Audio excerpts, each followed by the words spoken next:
Hey Wargamers, Games Workshop came out with their preview for transports and how they're going to work under 8th edition 40K. The news is in, they're bigger, faster, and stronger. So let's take a look at those rules, but before we do, I just want to say thanks for watching. If you like this video, if you like any of my other videos, go ahead, hit that like button, hit the subscribe button, and the notification bell as well. That way you don't miss any of my upcoming videos. Alright, so transports, like I said, they're better, they're stronger, they're faster, they're more durable.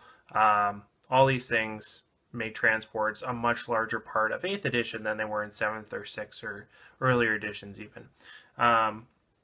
They gave us a preview, and it seems that a lot of transports are going to have a pretty good movement statistics, at least for fast-moving armies like Eldar, right? We'd have a fast movement statistic for their vehicles. And overall, we see that vehicles have fewer restrictions. They can take multiple units in them up to their carrying capacity, which is consistent with what we've seen for the other rules. Basically, if characters can't join units anymore, then there's no way to have a character and an accompanying unit inside a transport unless they had this rule, right? And you wouldn't want like one Land Raider for all your Terminators and another Land Raider for your Chapter Master or something, right? That just doesn't make sense. So this rule change is consistent with that. It makes a lot of sense, and it also alleviates some of the issues that we had in the past as far as allies and who can go in what vehicle and all that sort of stuff. My guess here is just that everything has to share a keyword, but so long as it shares a keyword, it can be in the same transport. And additionally, the big news out of this is that you can charge out of vehicles, more or less. Now, you can't charge directly out of a vehicle, but now disembarking is done at the beginning of the movement phase. So instead of charging out of a vehicle, you disembark at the beginning of the movement phase. You still get your movement during that turn, so you can move your 6 inches or whatever and then charge. So this is huge because it frees up a lot of possibilities for assault armies. It makes the embarking and disembarking mechanic much smoother with regard to charging, but also with regard to all the other phases of the game. So now you can disembark, shoot if you can shoot, and then charge in at that same unit potentially, and do a ton of damage that way. On the flip side, though, it does require a little bit more planning. You can't just take your 18-inch vehicle movement and then charge out of that. You have to get in relatively good position ahead of time the turn prior, and then disembark, and then move, and then charge with that infantry unit. But it does mean that it still means that assault armies won't get shot at the turn that they want to charge. They can get out of that transport at the beginning of their turn and then charge. So they don't have to deal with that incoming fire, which is another huge benefit to assault armies, which is great.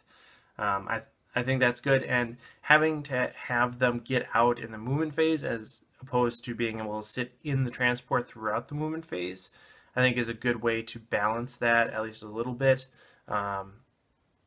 Instead of giving that charging unit the full benefit of that vehicle's movement ability, they don't get it that turn. But hey, there's not a lot to complain about there, right? They're able to ignore fire from the enemy for a turn. They're able to benefit from that transport's armor all the way to the point that they get out, and it just makes a lot of sense. The biggest thing, though, I know it's a lot of big things, right? And I guess that makes sense because we're talking about transports, which are big models, right? So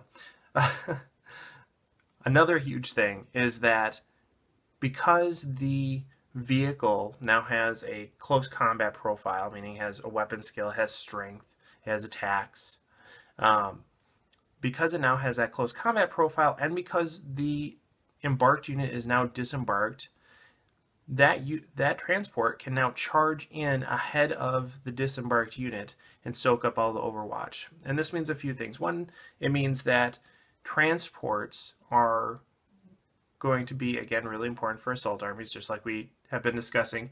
But because vehicles are less likely to die in Overwatch than a infantry model potentially, you're almost guaranteed, if you're within the right distance, to get that vehicle into close combat with the primary target. So once that vehicle is engaged with that target can no longer fire Overwatch, which means that all of your other units that were in that transport can now charge in on that unit unencumbered.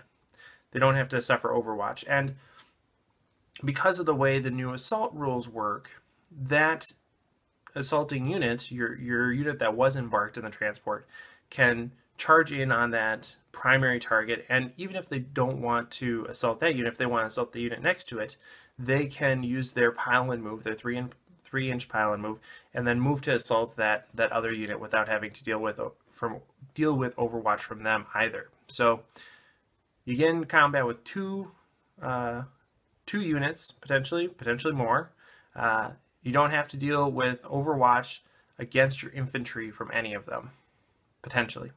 And that's a really awesome deal for assault armies. And it does help balance out that each unit could fire multiple Overwatches if they're not locked in combat.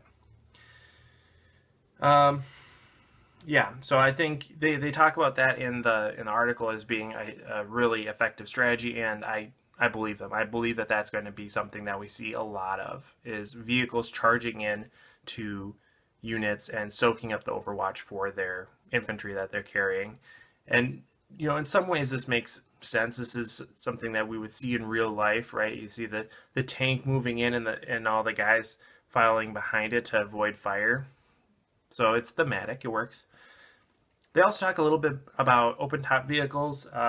Basically, they seem to be working pretty similarly, except for their open topness now applies to close combat too, right? So even though they're open topped, units that are inside them that have pistols can shoot out during the shooting phase if they're in combat. So, you know, it works pretty much the same, but we're working within this new 8th edition rule set, and I think that's pretty cool. Because we don't have armor values anymore, because we don't have vehicle damage results anymore, being open-topped is not going to be quite as detrimental as it was before. You're going to get more benefit and less cost. Granted, this could be manifested with a lower toughness, but it doesn't really seem like that's the case. The example that they gave us was for the Star Weaver. It was toughness 5, which is lower than some of the toughnesses that we've seen in other vehicles, which were like toughness 8. But it still has 6 wounds. It still has a 4-up save. So, you know, it's still going to be able to take some fire, and you're not going to have this, you know, modifier to the damage to the armor penetration. You're not going to have to deal with it exploding just on one shot. It's going to take a little bit more than that to take out an open top vehicle, which is good. And yeah, so I think this is a win for open top vehicles. The flip side of that is that even though we don't have a vehicle damage chart or anything like that, the consequences for a vehicle dying are severe.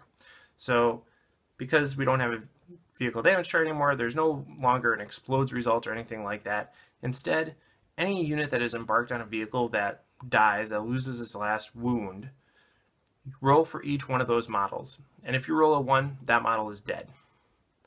Doesn't matter what its toughness is, doesn't matter how many wounds it has, it just dies if you roll a 1. So this is a cost to using these better transports now, is you're more likely to die if the vehicle dies. So that means that the units that you prize most are going to need to be in vehicles that have high durability. You're not going to want to put them in something that's going to die relatively easy, because you're going to have to roll that die, and a 1 in 6 chance that model is going to die. So you don't want to do that. You really want to invest in a quality transport for a quality unit, which again is good. I think that makes sense. I don't think there were a lot of people not doing that. You know, if you look, you didn't put a lot of Terminators in a Rhino. You put Terminators in a Land Raider, and you put Tech Marines in a Rhino. So it makes sense.